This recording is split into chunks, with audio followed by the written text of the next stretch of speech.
எல்லாருக்கும் வணக்கங்க. இன்றைக்கி நம்ம சமையல் என்ன பார்க்க போகிறோன்னா வெஜிடபிள் குருமா. அதுக்கு என்னென்ன பொருள்னு பார்க்கலாம். வெஜிடபிள் கட் பண்ணி வச்சுக்கிறேன். பீன்ஸு, உருளைக்கிழங்கு, கேரட்டு, மூக்கல்.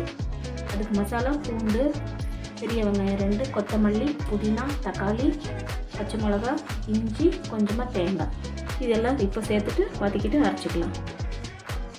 வானிலை காய வச்சு வச்சுக்கிறேன். வதக்கிறதுக்கு கொஞ்சமாக ஆயில் சேர்த்துக்கலாம்.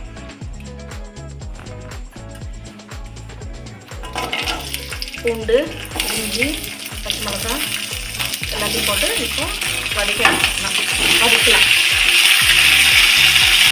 நல்லா வதங்கி வந்துடுச்சு. இப்போது கொஞ்சம் சோம்பு கால் போட்டுக்கலாம். ஒரு அரை முடி தேங்காய் திரி வச்சுக்கலாம், அதையும் போட்டுக்கலாம்.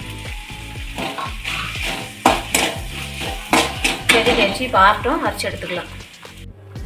நல்லா வதங்கின மசாலாவை அரைச்சி எடுத்துக்கணும். இப்போ குழம்பு தாளிச்சிக்கலாம். குக்கர் வச்சுக்கிறேன். கொஞ்சமாக ஆயில் சேர்த்துக்கலாம். ஆயில் கொஞ்சம் கொஞ்சமாக சோம்பு சேர்த்துக்கலாம். 2 பட்டை, ஏலக்காய், இலை, கஸ்தூரி எல்லாம் சேர்த்துக்கணும். கொஞ்சமாக கறிவேப்பிலை சேர்த்துக்கலாம். நல்லா பொரிஞ்சு வந்த உடனே வெஜிடபிள்ஸ் எல்லாத்தையும் சேர்த்துக்கலாம். வெஜிடபிள் எல்லாம் நல்லா வதங்கி வந்துடுச்சு. இப்போ தேவையான உப்பு சேர்த்துக்கலாம்.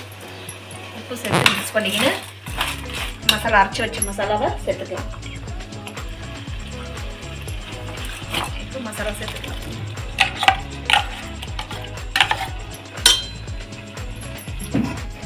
மசாலா ஊற்றி நல்லா மிக்ஸ் பண்ணிக்கலாம்.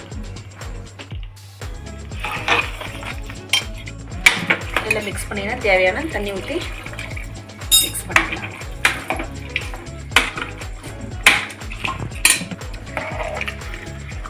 தேவையான அளவு தண்ணி ஊற்றி மிக்ஸ் பண்ணியாச்சு.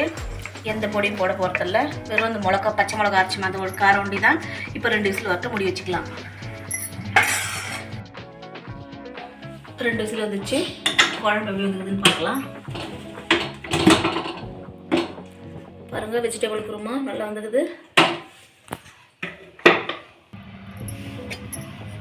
பாருங்கள், வெஜிடபிள் குருமா ரெடி ஆயிடுச்சு. இப்போது நம்ம பூரியோடு வச்சு சாப்பிட்லாம். பூரியோட சப்பாத்தியோட ரொம்ப நல்லாயிருக்கும். பூரியோட வெஜிடபிள் குருமா நல்லாயிருக்கும். இதை கூட கொஞ்சமாக சட்னி அரைச்சி வச்சுருக்கிறேன். இதான் இன்றைக்கி எங்கள் வீட்டு ஸ்பெஷல். வாங்க சாப்பிட்லாம்.